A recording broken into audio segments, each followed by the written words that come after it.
Let's see if I can add a little bit of light.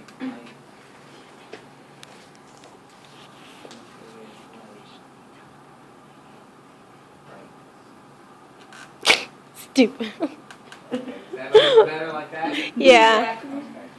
Okay. So, Can who? looking at this now, Start over. this over here is your prostate gland. If you were to see it on the model, not separated, you would see it from the back. There's the bladder, there's the prostate gland. It's like a From the back, pig. here's the testes, here's the epididymis, here is the vas deferens, or ductus deferens. It comes around here. This thing, by the way, are the ureters emptying into the bladder. You can point that out. But it comes to the back where it swells. This part here is the ampulla of the vas deferens. This squiggly glandular thing here will be your seminal vesicle. Ampulla, seminal vesicle.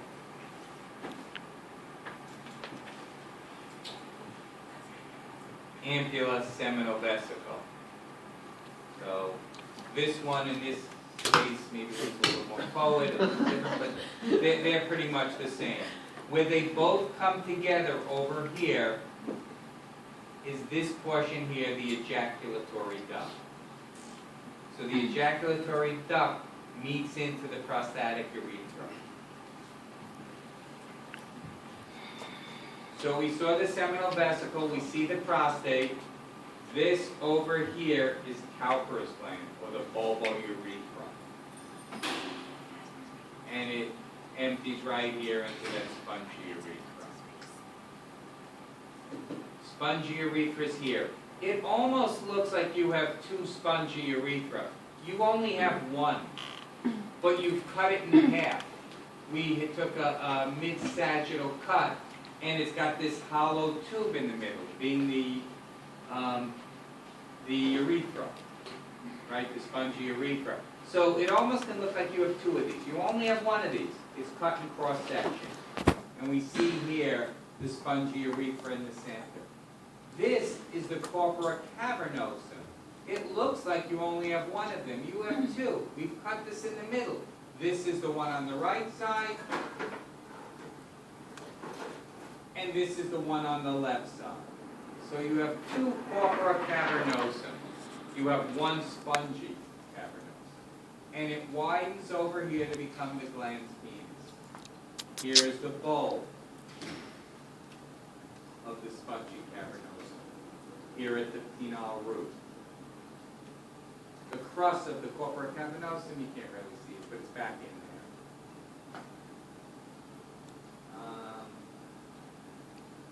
Let me think of anything more that I see on this particular one. Those names that I mentioned will all be, you should all know. I'm not going to get to the seminiferous tubules as far as pointing to them, but you should know that that's the spot that manufactures sperm, and that the interstitial or lading cells make testosterone. This shows you that cross-section of the penis where you can see that there are two corpora cavernosum, one spongy cavernosum. Although, when you look at it like this, here is one of that corpora cavernosum. This is just half of the spongy. Thank you. If you cross-section the whole piece, it's just one of these and two of these.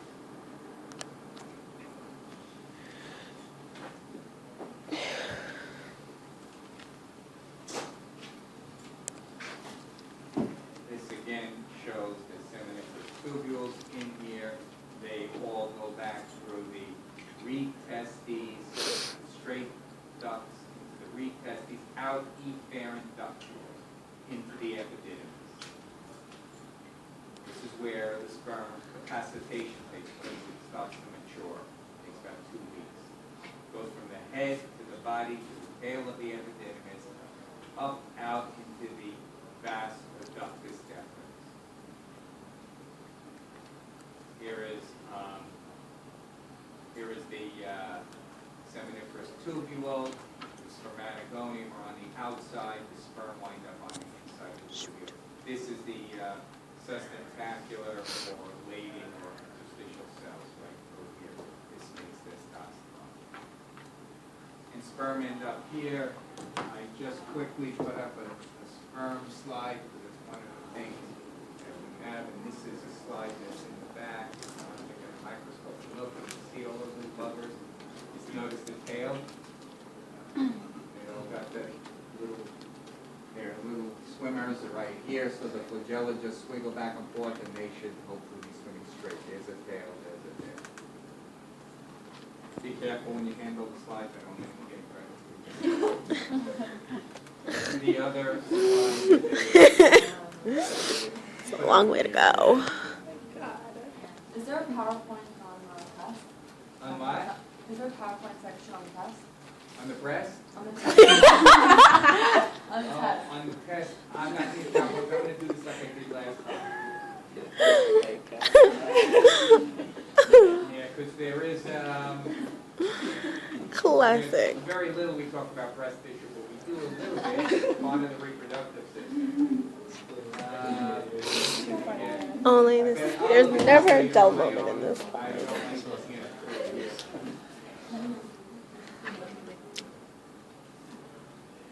Just see.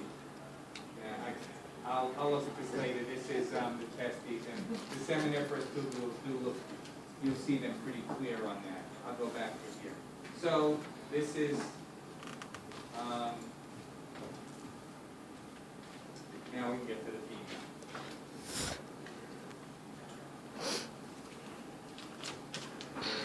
This is the first time I taught this, I don't know, maybe 5, 6 years ago. My wife was wondering when I'm going to get off this page. I'm lying in bed. Oh my God. You have to keep it open for them. Okay, so this is known as the vulva, this region here. It has the mons pubis in the front. This is your external genitalia of the female.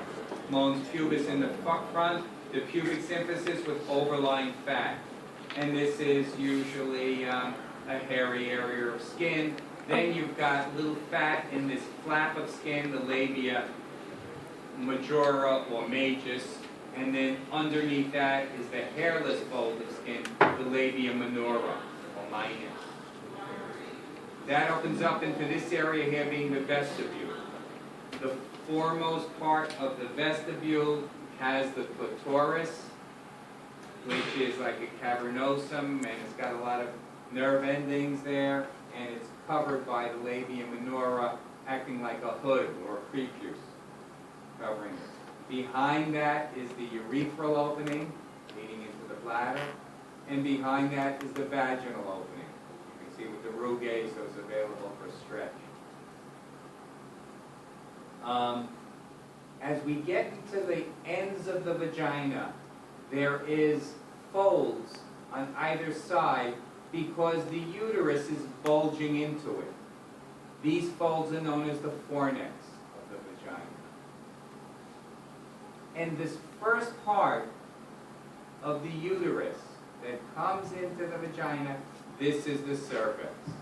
This is what the doctor is looking to see is dilating if he decides it's time for you to push or not push.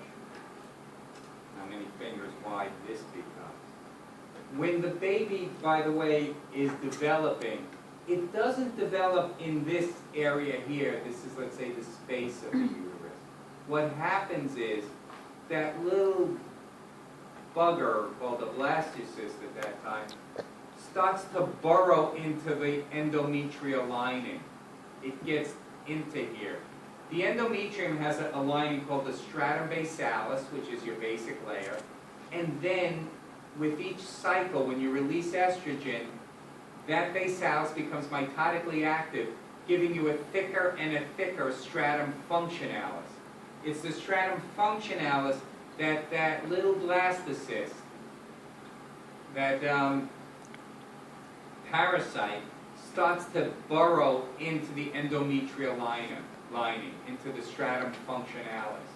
And then when progesterone comes, that stratum functionalis becomes very glandular, very rich in capillaries and blood vessels, so that little parasite can get a lot of nutrition. It'll steal the oxygen from the mother's hemoglobin, he'll dump off all his waste products with the mother, and he'll thrive inside the endometrium, not inside the uterine cavity.